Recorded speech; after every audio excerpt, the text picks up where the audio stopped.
I've spent the past couple of years trying to become a good photographer like Tony Northrup. If only I could get perfect bokeh, I'd become world-renowned. But then he said something that made me question everything I know about photography. I hate to say it, but there is definitely such a thing as too much bokeh. The idea of having too much bokeh went against everything I've learned about becoming a professional photographer. I've been saving up for months to get a 50mm Sony G Master lens that could open up to f1.2. But now Tony Northrup, the greatest photography teacher on YouTube, was saying that bokeh was cringe. He explained that people are associating bokeh with AI-generated images. And since AI was trained off professional photographs, there's nothing but bokeh. I ran these pictures past several friends. The crazy thing is, a couple of the pictures, even with no editing, still felt like AI to them. Why is this? Because I was using one of my favorite lenses on the planet, the Sigma 135 f1.4 on my Sony A1. I love the dreamy bokeh. It completely blurs the background out. I think it's such a cool look, such a professional look. But now in 2026, the professional look is cringy because the professional look is associated with AI. I know it sounds impossible, but I was wondering if maybe Tony could be wrong about bokeh being cringe. But then I took a job assisting people with their taxes, and all the training videos were AI generated, and every background had such perfect bokeh. It made me feel a little nauseated. I had to admit, maybe Tony was right about bokeh being overdone. But I was certain that the whole point of becoming a photographer was to have technical perfection in your images, and the only way to do that was to have the latest Sony mirrorless camera. But no sooner had I cheered myself up over my investment in the Sony a7 IV than I stumbled on this TikTok. I've seen a few posts. People are going back to Kodak cameras. Kodak is making a huge comeback. And it's because people are sick and tired of edited, doctored pictures of each other, a sky that's not as blue as it really is in reality. And I seen this one video this girl posted. She took pictures of her pregnancy. She took pictures of the baby when the baby was born. She took pictures of herself and her family. And it just gave a realness that these cameras on these phones just doesn't give. It's the shadows. It's the raw, unedited footage of, like your face and just little things in the background. You know what I'm saying? It just captures that reality of that moment. And I think people going back to using Kodak cameras, that is like amazing. I literally am going to go out and get one because we're going to go out of town in about 2 months.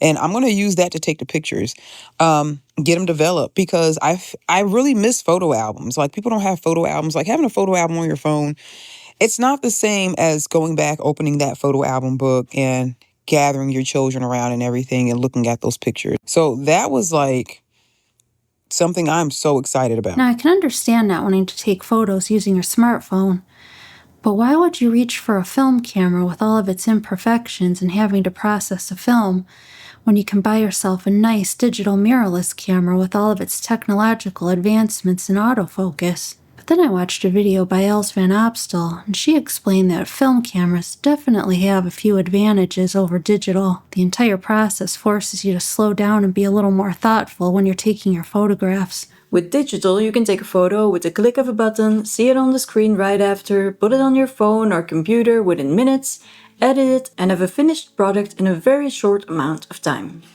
This is convenient. But when you're shooting film, it forces you to actually think about what you are doing, as every photo costs money and there are only so many exposures on a roll of film. Is this shot worth taking? Is the ISO of the film roll that I put in this camera appropriate for what I'm trying to photograph? And depending on the camera, there are other questions. Have I measured the light? Have I adjusted my aperture and my shutter speed? Have I cocked the shutter?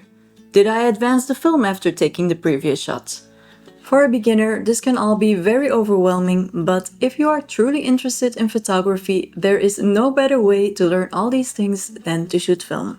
It makes you more conscious of what you're actually trying to create, and it makes you want to get the shot right the first time, instead of using the spray and pray technique that digital often entices us to use. After discovering just how popular film photography is, I wondered if I hadn't made a mistake in investing all my money in digital camera gear. All I ever wanted was the sharpest images that were perfectly in focus. But then Tony Northrup said something that made me realize that maybe photography isn't just about technical perfection. Can I mention something else that I think has to do with a lot of the tension in photography? I think the fact that it is subjective can be really frustrating for people that like measurable results. In other words, if you're coming into photography as a tech person especially, you might be a person that likes guidelines and rules and numbers and metrics, and suddenly you're thrown into something where there's not necessarily a way to measure how good a picture is. Some of the best pictures ever taken were a little bit out of focus or had some camera shake or a little motion blur. So this made me wonder, if some of the greatest photographs of all time weren't technically perfect, what made them great? And then I came across a video from Dan Bailey that made me wonder if I've been thinking about photography in the wrong way. Maybe it's not about reproducing the perfect image.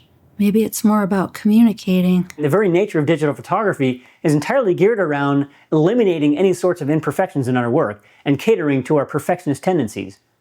And that's not always a good thing. And that brings us to the question, what exactly are we trying to do as photographers?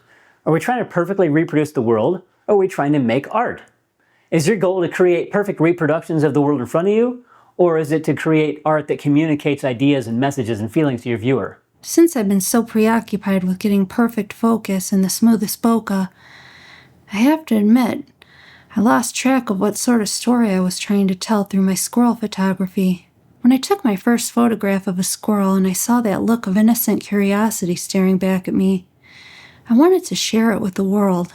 When I was watching the photographic eye, I came to the realization that there's something far more important than getting the perfect image. It's whether you enjoy the process of taking the image. Fortunately, in photography, we now live in a world where you can take images of whatever it is that you want in any sort of way that you want. The question of whether an image is good or if it's bad, ultimately, I don't think really matters, so long as you enjoy the process of taking the picture. In Edward Steichen's career, he started off as a pictorialist. He pushed photography through, going through straight photography, laying the foundation of, magazine fashion photography. And at the end of his life, he got simple joy from just taking a photograph of a tree near his house. I would encourage you to follow his example and just not get hung up about what constitutes good or great photography, but just enjoy the simple process, that alchemy of creating images. Even if my photos lack technical perfection, I sure do get a lot of happiness from going out and shooting. If you like this video, give it a like, consider subscribing for more photography-related content from a newbie like me. God bless.